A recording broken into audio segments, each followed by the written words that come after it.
This person here is alleged to have attacked somebody and tried to eat off his face. And his mom saying that he's not a zombie. Well, you look at this guy here, you can see that he's mentally ill and he's evil.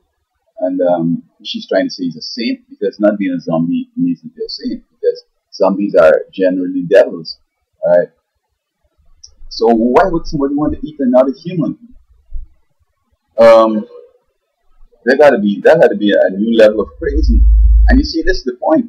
People introduce this year into Halloween and the various evils they have out there, expecting that as long as they don't become a drug dealer or a terrorist, that they're okay.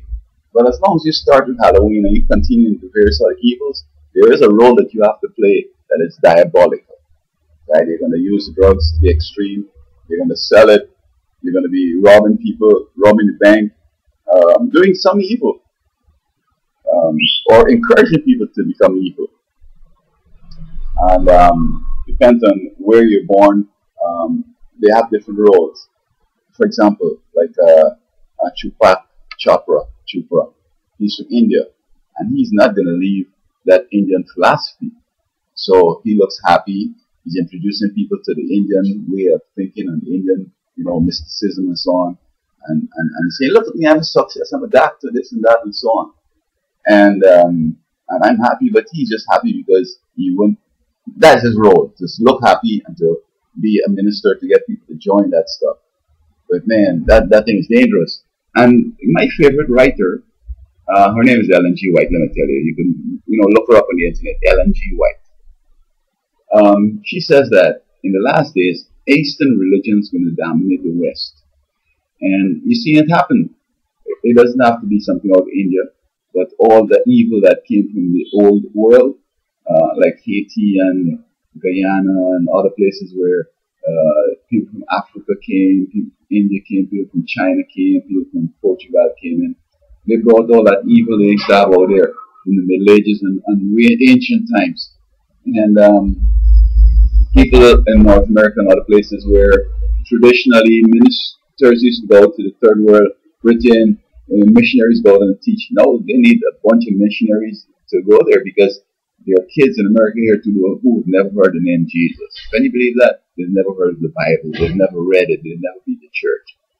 And they seem to be doing all right, but they're onto self-destruction. And so, you find people are tattooing themselves now. When I was growing up, that was something only for the bad people and the crazies. Now, I was in Oakland, Florida, and this girl, she's a dentist student. She says she like a tattoo right here, so on. I'm saying like, what?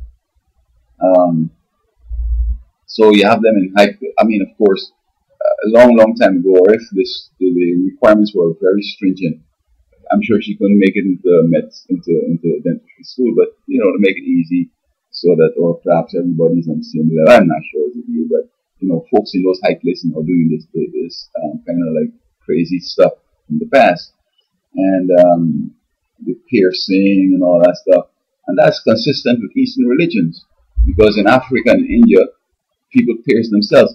I mean, I saw somebody where they have the ears pierced on the outside about 20 times, and they have little rings in them and a chain on it, and it's come onto the lapel.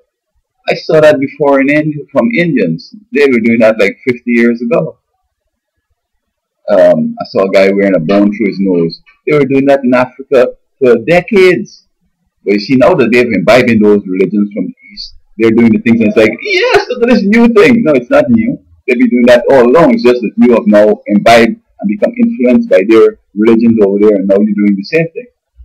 And so eating off somebody's face or this cannibalism shows the depravity to which the human race is becoming. And this guy is seriously depraved. And what you do with a guy like this, you gotta lock him up for life, because you let them out, you send them to one of the hocus pocus programs where they say, oh, we could give him therapy and we could help him out. They're just about to get that money. They don't even care about nothing. They have themselves crazy too, and so on. And so, it's sad. And his mom, she still thinks that he's a saint. And it's so ironic. I mean, you don't do stuff like that except you're a zombie.